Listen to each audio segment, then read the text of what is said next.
Mr. Chair, to our distinguished resource person from COA. She mentioned that she perused over these documents. So I'm not sure, Mr. Chair, if it's COA who can answer or somebody else from our resource person. Sino po, kasi acknowledgement receipt, ina-acknowledge mo na natanggap ka, sino po ang nagpapatanggap? Who releases Attorney the Camora. money? Mr. Chair, it is supposed to be the SDO, the Special Ilan po ang Disbursement SDO, Mr. Officer. Chair? Sa case po ng OVP, Mr. Chair, isa, and sa case po ng DepEd is isa din po. In a span of how many months or days or weeks po na pa-release ng dalawang SDO yung 4,500 na acknowledgement receipts? I think yung 4,000 po is for the total of from 2022 ng OVP, 2023 ng OVP, and 2023 po ng... So if we just reckon on the date, Mr. Chair, so kasi nakita ko lang, pasensya na, medyo hindi ko kasi nakita lahat ng papel, I'm just basing on what I saw. Tama ba yung present ni Kong Zia, merong date? May date ba sa baba? Yes, Mr. Chair.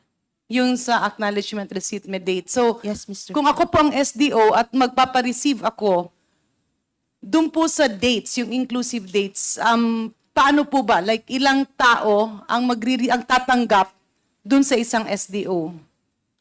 Ang presumption po dyan is yung taong tumanggap nung payment, siya yung nandyan pong received by. So, Pardon me, Mr. Chair? Siya- one person yung one acknowledgement receipt. Precisely. What I'm referring to is, yung acknowledgement receipt, di ba may mga dates? So, ang Yes, nagpapareceive Mr. Chair. isang tao lang. Kunyari, ma'am, attorney, ikaw yung SDO. Ibig ba sabihin ng SDO, ikaw ang nagpapatanggap ng pera? Tama po ba? Yes, ideally po. Okay. Supposed to be So, po. ideally and supposed to be. po. In this case, hindi po ang SDO ang nag-release ng pera? Sa pananaw nyo? I think meron po silang certification na sila po yung nagre-release ng pera. And in this case, Mr. Chair, yung SDO po ay sino? If we can hear the name again. Sa OVP po is Gina Acosta, and sa DepEd po is Mr. Edward Fajarda. Sorry, ma'am. Sa OVP po is Miss Gina Acosta, and sa DepEd po is Mr. Edward Fajarda. So ganun po pala ka-importante, Mr. Chair, bakit hinahanap natin si Ma'am Acosta at si Ginoong Fajardo? Kasi this will solve all the problems. Malay mo, totoo naman palang sila ang nagpatanggap. At totoong tao si Kokoy at yung mga minention nyo. So kung ganun, kung wala naman tayong tinatago, mas mararapat talaga. It will be better to request them to appear so that all these questions will be answered. And kung wala namang mali, di matapos ito at itong ating mga butihing kawani sa gobyerno ay makabalik sa kanilang opisina at makapagtrabaho. Kasi sayang yung oras na ang dami nating pinag-uusapan, but unfortunately, yung dalawang taong may kasagutan sa tanong na ito ay tila hindi mahagilap. That's my understanding. So with that, Mr. Chair, may I again ask our Commission on Audit representative or any resource person for that matter, kapag ang SDO, pwede po ba niyang i-delegate yung kanyang function? Ibig sabihin, pwede niya bang i-delegate ang pagpatanggap ng pera?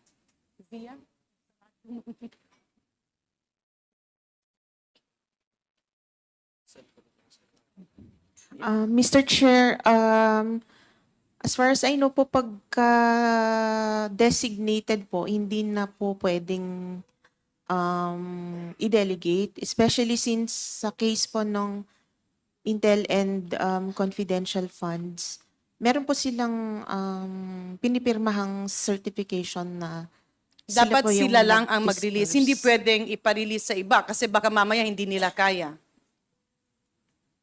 Yes, Mr. Chair.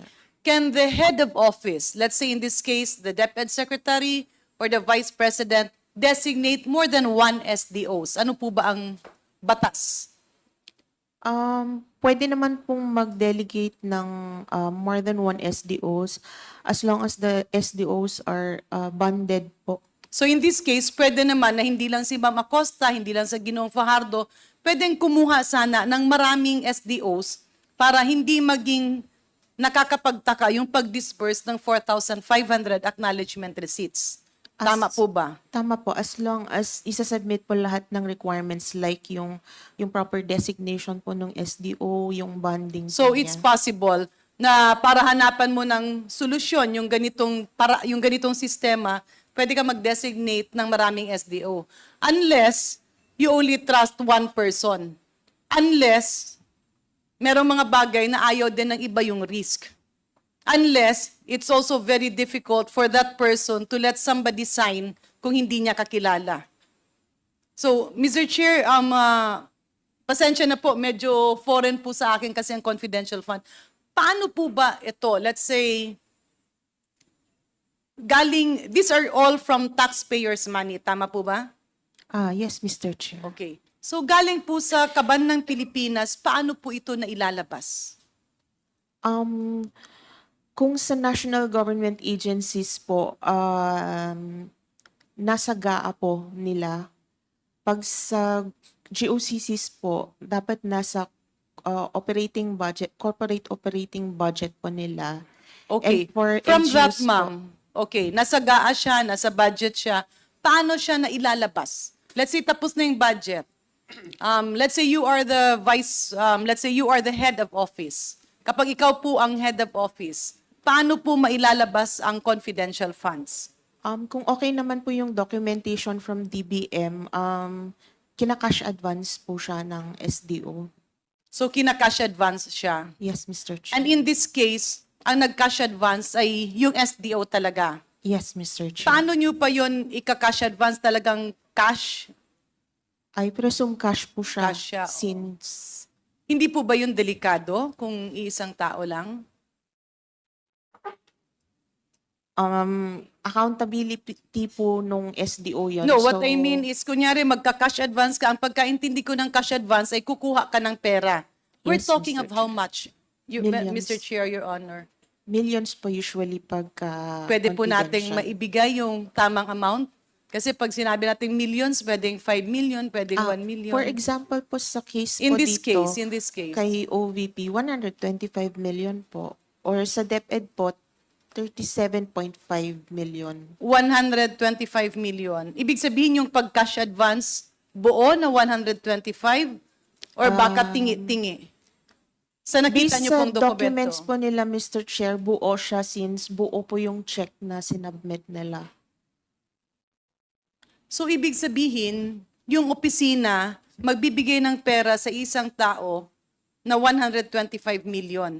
At yung tao yon ay mamimigay din sa mga andun sa parang recipients, no? Ng kanilang mga... In this case, sino po ang tao na sinasabi natin? Yung nag-encash ng 125 million. Yung SDO po, since siya po yung nandun. Anong pangalan nakalinks- po, Mr. Chair? Sa case ng OVP po is Gina Acosta po. So si Ma'am Gina Acosta pumunta sa bangko, dala-dala ang cheque, 125 million, na cash ang ipinalit. Yes, Mr. Chair. Mr. Chair, may I just be appraised? Pasensya na po. Kasi sa pagkaalam ko, pagka nasa bangko ka at nag-withdraw ka or nag-i-encash ka, hindi po ba limited po ang kanilang cash? Maybe we can ask a representative from the Land Bank Yeah. to answer the query. Just to clarify, Mr. Chair, I'm just looking at the possibility. I'm not pointing any accusation. Tagalabang may nilabas bang pera or baka mamaya wala namang nilabas na pera at naiwan yung pera doon? Kasi I'm hearing acknowledgement receipt. So maybe we can ask from, anong bangko po, sir, ma'am? Land Bank po, Mr. Chair. Do you have a representative from Land Bank? Could you please invite the representative of Land Bank to take a seat here? Dito po.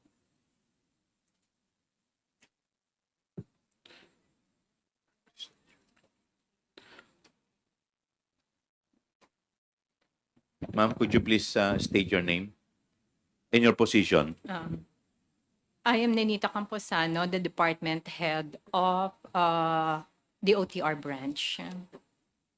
I was Pardon former- me, Mr. Chair. Ano, pakiulit po, ma'am. I'm Nenita Camposano, Department Head of the DOTR branch of Land Bank. Yes. I was You have former- taken your oath already, right? Yes. Tama po. Please So- continue, Congresswoman. Ma'am, magkano po ang usual na cash na nasa bangko po ninyo at any given time? Different branches have Hindi, different. in your, you can probably speak in behalf of your branch. I mentioned before that the CIB level of the DepEd branch where I was formerly the department manager. Ano po, CIW? Ano yung sinabi niyo po? The cash in vault, sorry. Okay. The cash in vault level, the cash level of our vault, as I mentioned in the previous hearing, is 10 million. So ang ibig po sabihin at any given time, ang ibig sabihin ng cash in vault, yung available na pera sa bangko ay 10 million. No, Your Honor. That is the maximum, but we don't store cash at that much. 10 million is the maximum, but you don't Maximum. store for purposes of safety. Security. Yes, ma'am. Okay, so magkano po usually, ma'am, average? 5 to 6. 5 to 6 million. So you can say that the highest will be 10, it can be 3, it can be 4, and the average is 5. Is this true na yung SDO ay nag-encash? Was it encash or nag-encash ng 125 million at one time? I was with DepEd branch, ma'am. The OBP is with our Shaw Boulevard branch. Okay. So can Do we have a representative from Rojas Boulevard Shaw Boulevard. branch? Shaw Boulevard or Rojas? May I be excused, Your Honor? So while waiting for the other manager, so Ito sa po. inyo po ma'am, at one time is 3 to 5 or 10 million. And for sa DepEd, magkano po ang ini-encash ng SDO? This particular check, ma'am, 37.5 million. So paano nyo po nagagawa yon? Kasi 5 to 10 million lang yung cash on vault nyo. We require our clients to tell us the amount to be withdrawn 2 days or 1 day before. The So 2 encashment. days or 1 day before, pinapa-prepare yung, okay. And in this case, who made the call? It was the cash division of the Department of Education. Cash Division of the Department of Education. Specifically, sino po? Usually it's Ma'am Sonia De Leon. Pardon me? It was Miss Sonia De Leon who calls us for the reservation. So si Sonia, Ma'am Sonia, Mr. Chair, is not here. And is this a regular occurrence, ma'am? Ito ba ay pangkaraniwan na nangyayari? Yung 37.5 o yung malalaking amount na ini-encash, pangkaraniwan naman ito. Yes, ma'am. So pangkaraniwan ito sa inyo. Usually po para po saan? We don't know, ma'am. We are not privy to the to the DepEd's activities. So pangkaraniwan ito na withdraw ng DepEd. No, I'm not saying with the DepEd only, but with all our clients, ma'am. Your clients are government or private clients? Both, ma'am. Both. So in the case of DepEd, pangkaraniwan po ba ang nagka-cash advance ng 37.5? No, ma'am. Ano po, Mr. No, Chair? Your Honor. So pangkaraniwan po siya, Mr. Chair, or hindi? With the DepEd, with the DepEd. Yes no, po. No, ma'am. Okay. And maybe, Mr. Chair, we can ask the land bank manager of the other branch. Ma'am, before we address the land bank manager of other branch, gusto ko lang pong magdagdag ng tanong. Yes. Ilang occasion po kayo na nakapag-withdraw ang DepEd ng 37.5 one time? 3 occasions. 3 occasions. Okay. Thank you po. Thank you, sir. Ikaw na. Ma'am, pwede po ba paki-state ninyo yung pangalan ninyo tsaka yung position ninyo? I'm Jean G. Ma'am, Abay. pakilapit po yung yung mic. Good morning po to everybody and to all our officers.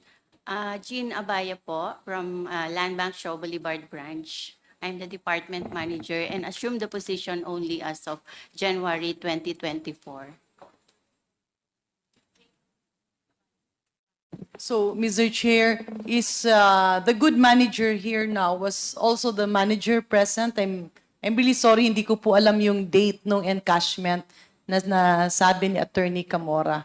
So, ma'am, covered ba nung tenure nyo itong encashment ng 125? The one check is negotiated with Shaw Boulevard 2022 and the other 3 checks was negotiated 2023. Wala pa po kayo nun, ma'am. I'm not the department manager but I'm also assigned at Shaw Boulevard being the branch operation officer. So, Mr. Chair, matanong po natin sa ating land bank representative, itong okasyong ito, ilang beses po nagkaroon ng encashment ng 125 million? 4 times po siya. 4 times. Sabay-sabay po yun? Buo yung 125 million or kinukuha as the need arises or base dun sa pangangailangan? 1 time po for each check. 1 time for each check. Sino po ang nagpupunta? Mismong payee po. Miss, Sino po ang payee, ma'am, sir? Mr. Gina Chair. Acosta. So kaya pala, Mr. Chair, habang ako ay wala pa dito, naririnig ko na lahat kayo nagagalit na nung wala si Ma'am Acosta dahil nga siya ang makakasagot ng karamihan ng tanong dito. Is that our understanding, Mr. Chair? Tama po ba? Tama po kayo as SDO. Okay. So ma'am, pagka nag-encash ka ng 125 million, magkano po ang yung average na pera na nasa bangko? The amount is not sufficient for that 125. So, we asked the client... Pasensya na po, ma'am. Okay lang pong Tagalogin natin para po medyo mas sige po, ma'am. maintindihan. Yung pong limit ng aming vault will not be sufficient kung ang pinag-uusapan po natin is yung 125 million. So, per ano po namin, we request our client po na magpa-reserve for us to prepare po yung cash requirement of our client before the encashment, the day of encashment. So in this case, meron naman nagpa-reserve. Meron po. Sino po, Mr. Chair? From the agency po, Sino po kaya from the agency? since that time kasi po, I was not in the position po to na mag-accept nung reservation. Will check po dun sa record namin sa branch. Pare-pareho bang tao ang nagpapa-reserve or hindi naman? Generally po, from the cash division po of the agency. But I cannot disclose yung exact name or person.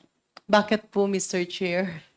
Ma'am, I'm sorry po kasi by that time nga, as I've said earlier po, na I'm not the branch head during that time. And mostly kasi, either po the branch head or yung cashier po namin ang pwedeng mag-receive ng reservation of Pero cash. alam niyo po kung sino ang nagpapa-reserve. Hindi po. Kasi isang branch lang. So pwede niyo pong matanong, Mr. Ma'am. Chair? Yes. Nandirito po ba yung branch head during that time? Nandirito po ngayon? Wala po siya, Chair. Wala. Okay. Retired na po siya. Retired na? Okay. So maybe, Mr. Chair, we can invite the former branch chair. Would you like to, ano po bang pangalan niya? Yung former manager po. Yes, nung December 2022 up to September 2023. Violeta Constantino po. Violeta Constantino. Constantino. Mr. Chair, I move that we invite Mrs. Constantino in our next hearing. Is there any second to the motion? Duly seconded. Is there any objection? Hearing none, the motion is carried. So, Mr. Chair, the reason why I'm asking this, andun kasi yung risk. Yung risk ng tao, na for all we know, kawawa rin naman si Ma'am Gina Acosta, na pupunta siya, delikado ang buhay niyan. Kasi 125 million cash is not a joke. Ito po ay 4 or 5 beses na pumabalik-balik siya, Mr. Chair, Your Honor. 4 times po, since yung check po na na-issued is 4. So mag-isa lang talaga siya na pumupunta or merong mga kasama? May mga kasama po. May mga kasama. Nakikilala niyo po yung mga kasama niya?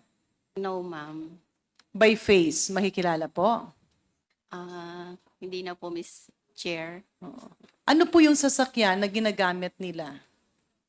We're not aware po of the, kasi po yung parking, hindi naman po namin, Kasi di ba yung pera nasa loob ng bangko? Maglalabas ka ng pera sa labas. Isasakay po ba natin sa tricycle, Mr. Chair?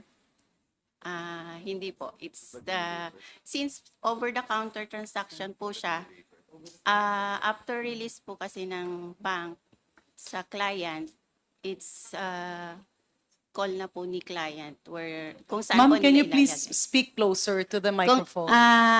hindi na po namin chine-check or minomonitor yung kung anong car po or vehicle Sino po, po. Mr. Chair, Your Honors, yung naghahakwat? Sila po mismo, yung mga client. Ibig sabihin, wala pong taga-bangko ang naghahakwat or nagpapalabas? Wala po. Yeah. It's just quite unusual, Mr. Chair, that the branch manager who's present here now seems to have probably a temporary amnesia on what has happened. Kasi napaka-imposible pong maglalabas ka ng 125 million cash, 4 na beses, ni hindi mo lang titingnan kung ano yung paglalagyan at ni hindi mo tutulungan yung kliyente na maglabas ng pera. Kasi syempre, alam mong it can invite perpetrators, either ma-hold up, either pasukin yung branch. Kung ganyan po ba, ma'am, nilalock yung branch or parang open to all lang? Miss Chair, hindi naman po. Yung dun sa lalagyan, ma'am, nakikita naman po namin kasi from the teller, i-release po yung money. So the teller, nakikita niya po kung saan niya ilalagay yung money. So yung dun sa paglabas po, since malaki po yung amount, so from the release po, parang dapat wala na pong touch ang one of the personnel since po ilalabas na po siya sa bank. So ang ano po namin doon, Dumadaan siya ng teller. Bale, doon yung teller, yung parang may mesa po na ganon, ma'am? Bale, igaganon mo po. actually nire-request naman po yun ni client na dapat doon sa discrete place. So since malaki po yung amount, nire-release po namin siya at the back of the teller. Sorry, ma'am, at the... Back of the teller po, yung medyo discreet po yung area para hindi po naka-expose Hindi nyo sa tao. tinitingnan yung risk ng empleyado ng gobyerno na kumukuha siya ng malaking cash, baka mamaya masaksak yan paglabas ng bangko. Nasa likod nga po, back of the teller po, nasa back room po ng teller. Back ng teller, yung dinadaanan niya, yung pa rin yung main door or merong ibang daanan. Yung exit, yung entrance and exit, isa lang po yung dun sa case po ng Shaw Boulevard branch. So doon din lumalabas. Yes, Miss Okay. Chair. At ang naghahakwat nun ay yung kliyente na mismo? Opo, kasi may mga kasama naman po sila na Hindi nyo po kilala yung mga kasama. hindi po. Miss Hindi nyo Chair. naman hinahatid yung pera papunta sa opisina, sa DepEd. Hindi po, Miss Chair. Pero pwede siyang ihatid, Mr. Chair. Hindi po, Miss Chair. Bakit po? Di ba meron kayong armored vehicle? Wala po kasi kaming MOA with regards to the delivery of the cash to the client. Walang... Wala po kaming memorandum of agreement with them. So, talagang over the So counter. lahat po ng kung ihahatid dapat may MOA.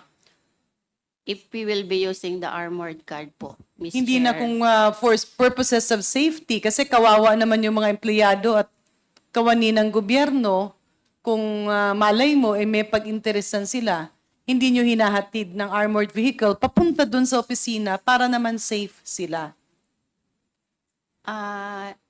Yun po, kung meron po kaming memorandum of agreement kasi yung armored car is need po ng Sino po yung teller na nag-release ng pera? teller po ng branch. Yes, Mr. Chair. Ms. Chair, since 4 checks po ang issued check for negotiation, iba-ibang teller po yung nag-issue. So iba-ibang teller Oo, siya. so in our case, 3 tellers po yung iba-ibang nag-serve. Okay. At usually is this usual for land bank? In case po ni Shaw Boulevard, that large amount, hindi po siya usual kasi hindi naman po lahat ng client namin nag-encash ng ganong kalaking amount. Unusual po siya sa pananaw nyo. Opo, Ms. Chair. Yeah. Mr. Chair, the reason why I'm asking this is we're putting the risk of our government officials and our government employees. Imagine, magwi-withdraw ka ganyan kalaki, cold cash. Maybe in aid of legislation, there can also be a cap kasi pwede naman na maraming SDOs or pwede naman to ginawang every other week yung pag-disburse. Tsaka ang tanong rin, there are just a lot of questions, Mr. Chair, because if you get 125 million cash and you bring it to an office, a government office, may vault by yung government office? Maybe we can ask the representatives from OVP. Meron po tayong vault doon, ma'am, Mr. Chair? Wala na.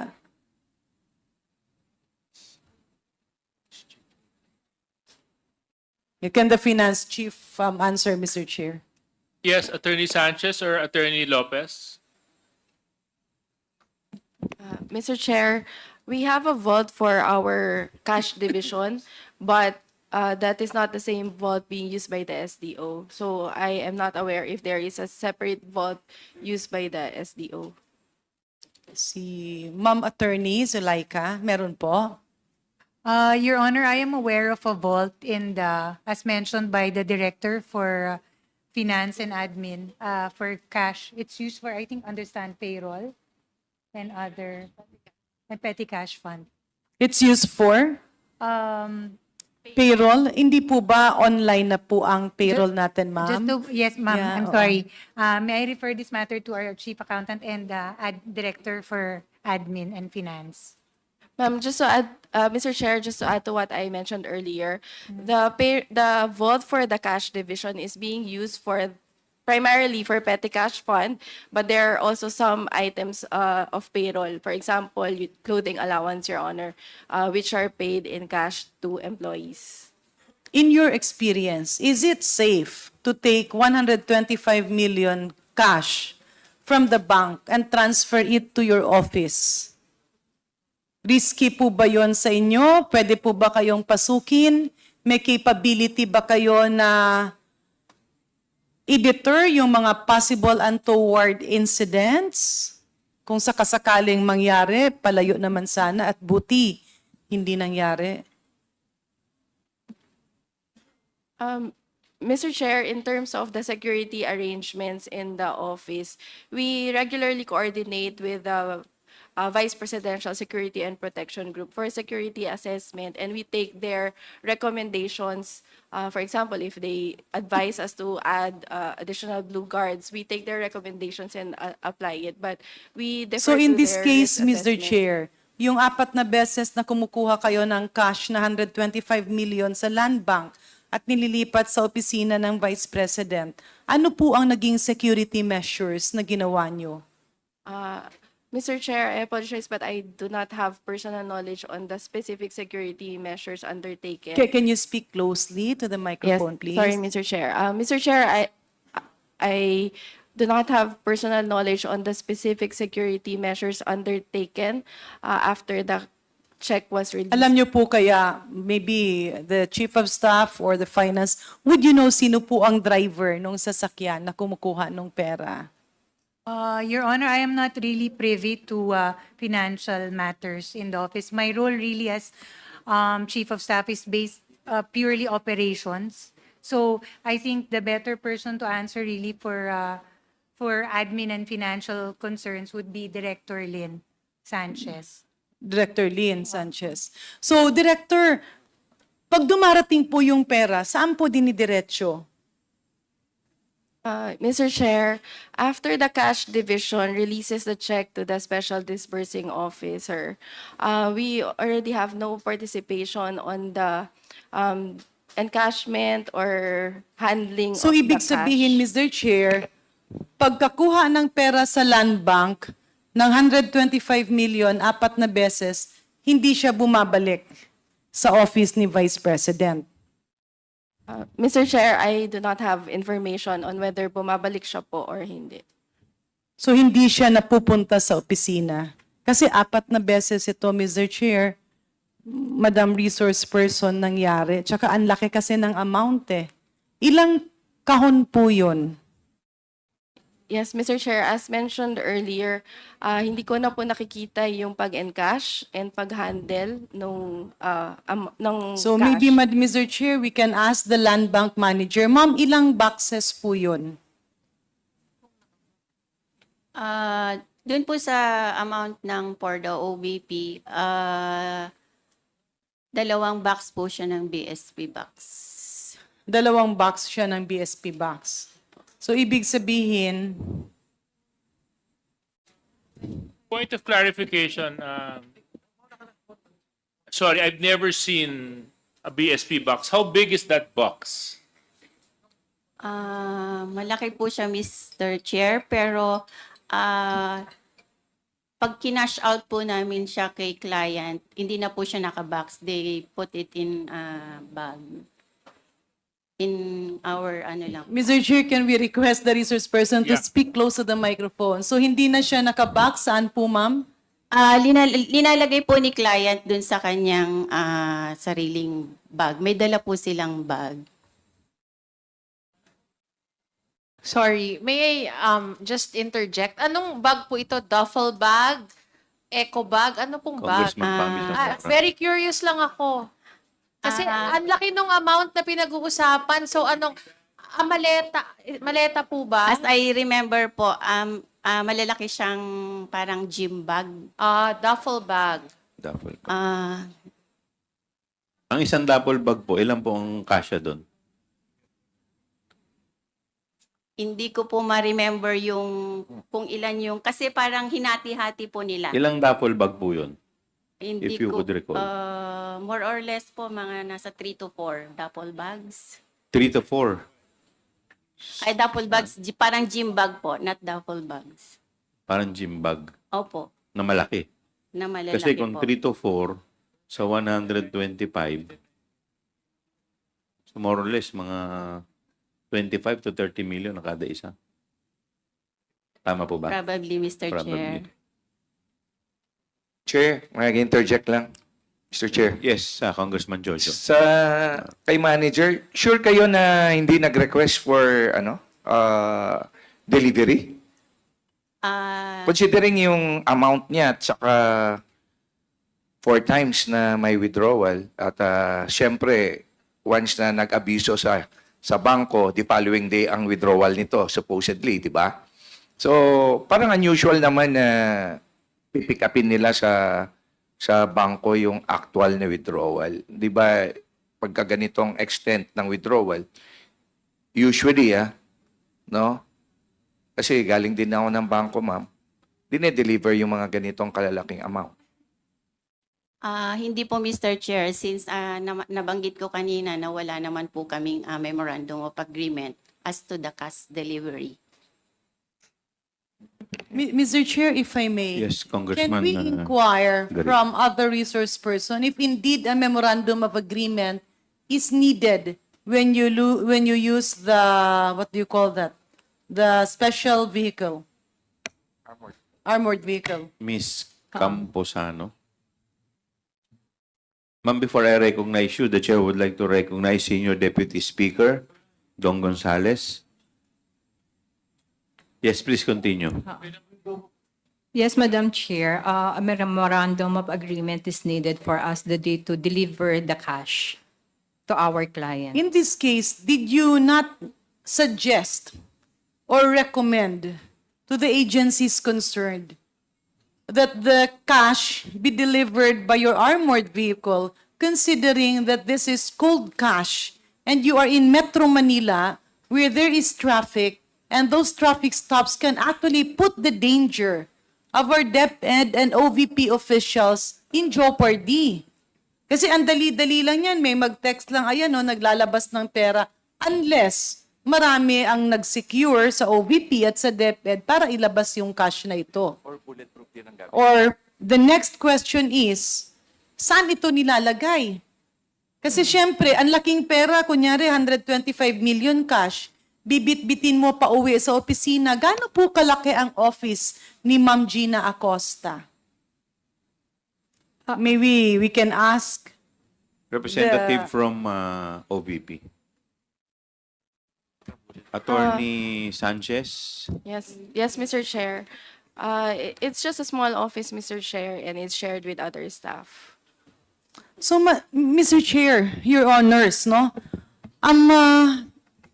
Tama naman po na yung accountable is Miss Gina Acosta because she's the payee of the check.